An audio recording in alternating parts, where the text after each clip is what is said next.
On a warm Friday afternoon in 2006, a nation of 40 million people watched a bank surrounded by hundreds of police officers, yet not one of them realized they were already losing. This is the story of a crime so precise, so psychologically engineered, so boldly theatrical, that even today military strategists and criminal analysts still argue over how it was possible. The world saw a hostage crisis. But what unfolded inside Banco Río wasn't a standoff, it was a performance. And every single person watching, from the snipers on the rooftops to the negotiators gripping their radios, had unknowingly become part of the cast. Inside the bank, 23 hostages lay flat on a marble floor, their breaths shallow, their eyes fixed on the polished black pistols hovering inches above their heads. Outside, over 300 officers tightened a perimeter thick enough to crush any hope of escape. Helicopters circled overhead. Sharpshooters locked in. News crews battled for the best angle, preparing for what looked like the next tragic chapter in Latin America's long history of failed hostage rescues. But then, something felt off. The gunmen weren't shouting. They weren't panicking. They weren't making outrageous demands. In fact, the first thing they asked for wasn't a getaway car or a helicopter or millions in cash. It was pizza, 30 boxes, enough to feed the robbers and the hostages. Officers on the scene laughed actual laughter crackling over police radios. Analysts dismissed the suspects as amateurs. Commentators joked about the politest criminals in Argentina. But beneath their feet, in the darkness of the old city storm drain system, a second team of men had already broken into the vault and begun stripping safe deposit boxes of cash, gold, diamonds, and unregistered fortunes worth millions. For over 2 hours, two worlds ran in perfect parallel, the drama above and the heist below, each designed to hide the other. And by the time authorities realized something was wrong, by the time SWAT teams burst through the doors shouting commands, the actors had already vanished. Not through the front, not through the back. They were gone in a way that defied logic, humiliating the country's entire security apparatus and rewriting the playbook of what a perfect crime could look like. This isn't just a robbery. It's a masterclass in illusion psychology and the dangerous power of understanding a system better than the people sworn to protect it. Long before the world watched a hostage crisis unfold on live television, the seeds of the Banco Río heist were planted in a country recovering from one of the most devastating financial collapses in modern history. Argentina's 2001 economic meltdown didn't just erase bank accounts, it erased trust. Families lost life savings overnight. Retirement plans disintegrated. Middle-class stability turned into survival mode. And for 6 future conspirators, that rupture didn't fade with time. It calcified into a motive that would reshape criminal history. While millions accepted defeat, one man began to imagine a counterattack, not with guns or rage, but with intelligence sharper than steel. Fernando Ajo, a struggling artist with a restless mind, studied the chaos and saw patterns no one else noticed. He wasn't interested in violence. He wasn't interested in bloodshed. He wanted to expose the system that had humiliated his country. And he wanted to do it using the very tools the system had once celebrated: design, performance, illusion. Ajo didn't plan a robbery. He wrote a production. His apartment filled with sketches, blueprints, and dialogue beats. To him, the bank was a stage, the police an unintended audience, and the robbers the performers tasked with delivering a flawless 2-hour spectacle. But even the most brilliant directors need a cast capable of bringing the impossible to life.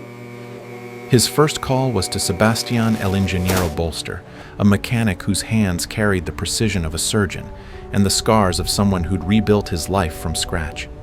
The crisis had destroyed his family's savings. The institutions that promised safety had betrayed them.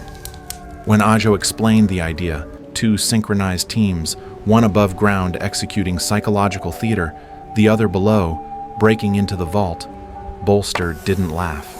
He leaned forward, studying the blueprints, as if someone had finally given him a map back to dignity.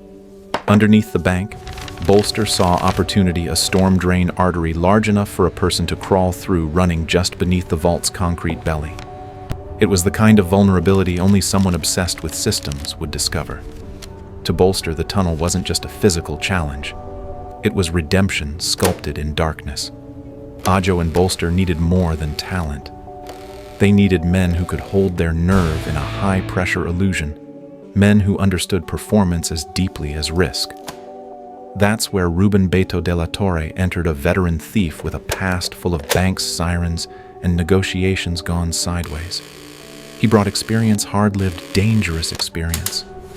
But more importantly, he brought someone far more intimidating, Luis Mario Vitet, the Uruguayan ex-soldier whose presence alone could freeze a room. Vitet didn't need real bullets. He weaponized psychology. His voice carried command. His movements could toggle between calm and explosive. He became the heist's emotional anchor, the man who would manipulate police perception without ever crossing into genuine violence. Then came Doc the planner, who treated surveillance like an art form. He charted guard habits, customer patterns, camera angles, and vulnerabilities with the discipline of a military analyst. And finally, Zalo the getaway driver, whose instincts were honed on midnight street races. He didn't just know engines, he knew escape. Together, the 6 men formed a constellation of skill sets so unlikely, so perfectly complementary, that the heist began to evolve into something far more ambitious than a crime. It became a psychological experiment. But the masterpiece among them was the tunnel, the artery through which the entire plan would breathe. Bolster descended into the storm drains night after night, armed with nothing but a wetsuit, a headlamp, and sheer will. The conditions were hellish: methane spikes that could ignite with a spark, wastewater rising to his chest, rats skittering against his boots, vibrations threatening to alert the bank above.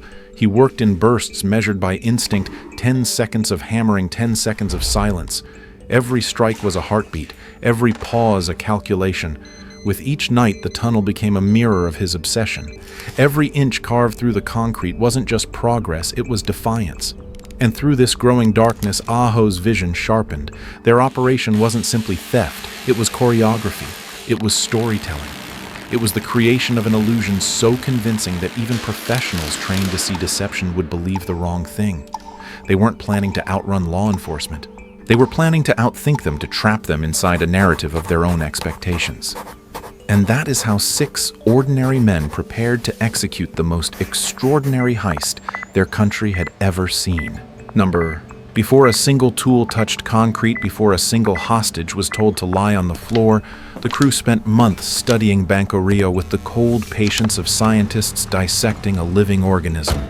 If Chapter 2 is about building the architecture of the illusion, Chapter 3 is about understanding the ecosystem they were about to exploit. And nothing in that system was left to chance. Doc, the crew's surveillance mastermind, began by mapping the bank's daily rhythms with obsessive consistency. He followed managers on their smoke breaks. He counted guard rotations. He noted exactly which tellers arrived early and which ones dragged their feet. He learned when armored trucks delivered cash, when wealthy clients accessed their safe deposit boxes, and when security dipped just enough to create an opening. Piece by piece, the bank transformed from a fortress into a timetable, a predictable, almost mechanical pattern, a machine that could be disrupted if someone understood the code. But studying the people inside the bank was only half the equation. The crew needed to understand the psychology of the people outside the police, the negotiators, the tactical response units. And this is where Aho's artistic mind excelled. He didn't want to confront law enforcement. He wanted to choreograph them. He analyzed how police negotiators handled crises, how they reacted when robbers yelled, when robbers stayed silent, when demands escalated, or when robbers suddenly became cooperative. He studied case after case and realized something powerful: chaos terrifies police, but predictability seduces them. If the robbers behaved politely, if they fed hostages, if they made harmless requests like food or time, police would interpret it as progress. And progress creates complacency. That insight became the backbone of the upstairs performance. Meanwhile, the team also considered the darkest possibilities, because a perfect heist doesn't ignore nightmares, it rehearses them. What if the vault flooded from the drainage system? What if methane levels skyrocketed and Bolster passed out mid-dig? What if a hostage had a heart attack? What if police stormed the bank prematurely? What if a member of the team panicked? Each scenario became a drill. They ran simulations in an abandoned warehouse, a full-scale mock bank floor taped out with chalk lines and scrap lumber. They practiced hostage positioning, timing of threats, tone of voice movement between zones, even how to manipulate the hostage's breathing patterns to avoid panic spreading. Every line Vitet would later say over the phone, every sigh, every moment of seeming indecision, was rehearsed like monologues in a high-stakes play. Meanwhile, Zalo, their driver, spent his nights driving through Buenos Aires like a ghost, plotting escape routes through industrial zones, back alleys, service roads, and unmarked access points. He timed response windows from different police precincts down to the minute. If one road closed, he had 6 alternatives. If a chase began, he knew where he could disappear. His preparation wasn't just logistics, it was instinct honed to surgical precision, and all the while above-ground and underground preparation interlocked like gears. The surveillance, the psychological profiling, the rehearsals, the mapping, they weren't separate tasks. They were strands of an increasingly tight web, each reinforcing the others. By the time the plan reached its final phase, the crew didn't just understand the bank. They understood the story the police expected to see, and exactly how to weaponize that expectation. If the perfect crime requires perfect execution, it first requires perfect understanding. And by early 2006, these 6 men understood Banco Rio better than the institution understood itself. The stage was set, the players were ready, and the system had no idea it was about to be rewritten. By the time the sun rose on January 13, 2006, the plan had already moved beyond human doubt. What happened next would test everything, every drill, every measurement, every psychological insight, every ounce of nerve each man carried inside him. Because once the bank doors closed behind them, there would be no rewrites, no second takes, no escape hatch other than the one they'd carved in darkness. At 12:31 p.m., 3 men walked through the glass doors of Banco Rio, wearing crisp suits and calm expressions. They looked like executives or clients or perhaps men coming to open accounts before heading to a weekend getaway. Nothing about them raised suspicion until Luis Mario Vitet stepped toward the information desk, leaned in closely, and in a voice as steady as a metronome said, "Nobody move." In one fluid motion, he drew the black replica pistol that had been weighted with lead to feel and look real. The other men followed. The lobby froze. Conversations broke mid-word. Papers fluttered to the ground. A second later, panic sparked in every pair of eyes inside the bank. Some hostages gasped, some trembled, a few simply shut down, but none resisted. Vitet didn't have to scream or wave his weapon wildly. His authority filled the room like cold air, commanding instant obedience. Within 90 seconds, the takeover was complete. Doors locked, phones confiscated, hostages positioned along the floor with their backs toward the robbers. No one injured, no chaos, no sloppiness. Just a chilling calm that suggested this wasn't their first performance. At 12:45 p.m., the first police cars arrived. 10 minutes later, more than 40 vehicles surrounded the bank, forming a barrier of blue and steel. Snipers took positions on rooftops. Tactical units sealed off nearby streets. Helicopters chopped steady circles over the neighborhood. And every major news channel in Argentina cut into programming to broadcast the unfolding crisis. Inside the bank, Vitet now in full character as Walter made his first call to negotiators.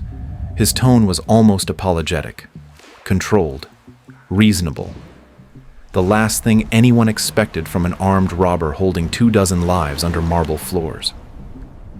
"We don't want anyone to get hurt," he said calmly. "We just need time to think." The negotiators interpreted this softness as weakness, the sign of amateurs in over their heads. That misjudgment would become the foundation of the robber's greatest advantage. Above ground, the hostage drama tightened like a noose of anticipation. But below ground, in a world cut off from light and sound, a different operation had already begun. Bolster's crew slipped through the vault floor at 12:28 p.m., just 3 minutes before Vitet made his move upstairs. The cement plug he had created weeks earlier broke away with a single strike. The smell hit them first, the stale mixture of dust oil from machinery, faint perfume traces from the bank above. No footsteps echoed above. The silence confirmed what they had always believed: the perfect crime was unfolding with the precision of a Swiss watch. Meanwhile, upstairs, the drama continued. At 2:47 p.m., Vitet executed one of the most brilliantly bizarre moves in hostage negotiation history. He demanded pizza. 30 boxes enough for hostages and robbers. Police radios buzzed with mockery and relief. Negotiators laughed, commanders joked, the media ran with it. Gunmen asked for pizza instead of ransom. Everyone believed the same story, that the suspects were stalling, improvising, clueless. But the request wasn't a joke. It was a calculated delay, a method to stretch negotiations into the exact time frame needed for the tunnel team to reach full extraction. And it worked flawlessly. By 3:05 p.m., delivery drivers approached the bank under escort. The smell of oregano and melted cheese filled the lobby as hostages ate slices with trembling hands, experiencing what many later described as the most surreal meal of our lives. Police psychologists interpreted the gesture as empathy, a sign the robbers were connecting with victims. But empathy wasn't the objective. Timing was. At 3:27 p.m., Bolster checked his watch. They had cracked 143 boxes, gathering nearly $19 million in cash, gold, and jewels. It was time. They taped their now iconic message to the wall of the vault. Without weapons or grudges, it's just money, not love. Then they lowered themselves back through the tunnel opening, guiding their loot along an inflatable raft through the storm drain's darkness. At 3:32 p.m., Vitet delivered the final misdirection. "We're coming out in 5 minutes." Negotiators braced. SWAT teams tightened positions. Cameras zoomed in on the bank entrance. 5 minutes passed, then 10, then 20. No one came out. When the sun finally dipped below the rooftops of Acasuso, the truth hit Argentina like a punch to the chest. The bank was empty. No robbers, no injuries, no gunfire.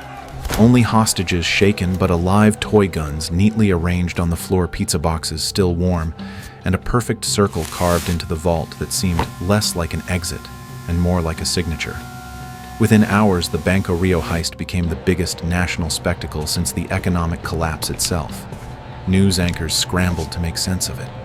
Radio stations lit up with callers praising the thieves as heroes. Memes, headlines, and jokes spread faster than the investigation could begin. The country wasn't angry, they were amused. They admired the elegance, the restraint, the almost artistic precision. It felt like justice served in a twisted, cinematic way, a non-violent strike against the very institutions many blamed for their financial ruin.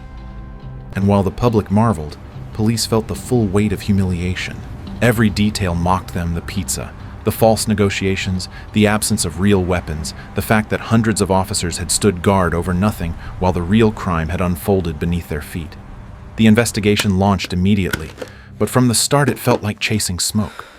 Forensic teams vacuumed the vault for DNA and found bleach. They collected hair samples from the crime scene, later discovered to be planted from beauty salons. They inspected the getaway van, only to find it wiped clean and deliberately useless. Every trail dead-ended, every lead dissolved. It was as if the robbers had studied not only the bank, but the very mechanics of police failure. But the perfection of the heist had one glaring flaw, one the crew never trained for, never rehearsed, never accounted for human emotion outside the operation. In a modest house miles from Buenos Aires, Beto's wife, Alicia, began noticing things that didn't fit: mismatched paint on a wall, unusual noises in the night cash hidden like contraband. And then came the text messages that revealed not only the source of the money, but her husband's affair. Betrayal has a way of dissolving fear. What years of law enforcement pressure couldn't accomplish, heartbreak did in a matter of days. Alicia walked into a police station and exposed the conspiracy from the inside out. Names, dates, roles, conversations whispered over coffee, details no detective could have uncovered. On March 7, 2006, as dawn bled across the city, federal agents raided homes simultaneously. Beto was arrested beside nearly $1 million in cash. Vitet, Doc, Ajo, Bolster, and Zalo were taken in within hours, silent, resigned, almost dignified in defeat. Not one of them resisted. They had engineered the perfect escape from police. But no blueprint, no tunnel, no psychological trick could protect them from a betrayal born of pain. In the end, the strongest system they broke was the banks. The only system they underestimated was marriage. Long after the arrests, long after the trials faded from front pages, the Banco Río heist lived on not as a crime, but as a parable. A story whispered in classrooms, studied by criminologists, debated on talk shows, mythologized in cafes and documentaries. $17 million were never recovered. No map ever surfaced. No confession ever slipped. The money became folklore, a treasure buried somewhere between truth and imagination. But the real legacy wasn't the missing fortune. It was the lesson the heist carved into the country's memory, that intelligence can outperform force, that systems built on predictability can be manipulated by those who understand them better than their creators. And yet, beneath the brilliance, the story holds a quieter warning. The crew conquered engineering, psychology, surveillance, and timing. They outsmarted a nation, but they couldn't outsmart human nature. They planned for every scenario except the fracture of trust, except betrayal, except the collapse that begins not in a vault but in a home. Today, their tale stands at the strange intersection of admiration and tragedy, a masterclass in imagination, and a reminder that even the most perfect plans are vulnerable to the imperfect hearts that carry them. In the end, the heist succeeded. The men succeeded, but the bond between them did not. The Banco Río heist endures not because of the money stolen, but because of what it revealed: that systems we trust can be manipulated, that authority can be outsmarted, and that brilliance without integrity eventually collapses under its own weight. For American viewers, this story is more than entertainment. It's a reminder of how fragile institutions truly are, and how quickly they can fail when the people inside them stop paying attention. It also highlights an uncomfortable truth. The greatest threats to a plan, a partnership, or even a nation rarely come from the outside. They come from the fractures we ignore, the relationships we take for granted, the loyalties we assume will never break. Intelligence can win, strategy can win, preparation can win, but without trust, everything falls apart. So take this story as a warning and a mirror of how ingenuity can reshape history, and how human weakness can rewrite the ending. If you found this journey compelling, eye-opening, or worth sharing, help this story reach more people. Like the video, share it with someone who loves true crime or psychology, and subscribe for more deep dives into the world's most extraordinary real events. Number